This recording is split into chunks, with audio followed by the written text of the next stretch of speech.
Well, Skip Bertman, the great LSU legendary coach. Mark and I were really fortunate to play for Skip. We got to see Skip. His first year of coaching at LSU was our first year as players at LSU, so we got to see it from the ground up. We got to see the stadium being rebuilt. We got to see, we got to speak in public a lot.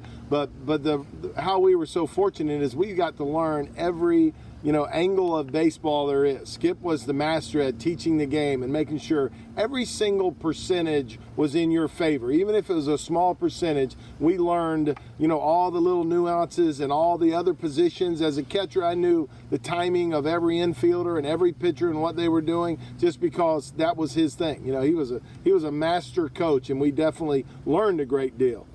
On top of that, as far as the Florida burn goes, I think the most important thing about learning that blueprint is it is the same blueprint that Skip uses, the same blueprint that Craig uses, at his successful high school program at Venice High School.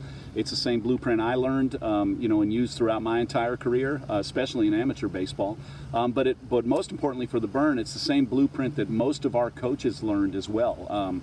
Many of our coaches who are in their early 30s right now attended clinics that we ran, when we were in the minor leagues, and so there's a continuity throughout our program that those guys continue to teach and to produce, and that's important for us. For even if we're not seeing a player and he's playing at a different age group or on a different team, those guys coaching those teams know what we're expecting. They're teaching the same things we're teaching, so that blueprint is kind of organizational wide, and it's interesting, and the blueprint actually works better in the amateur level than it does at the professional level.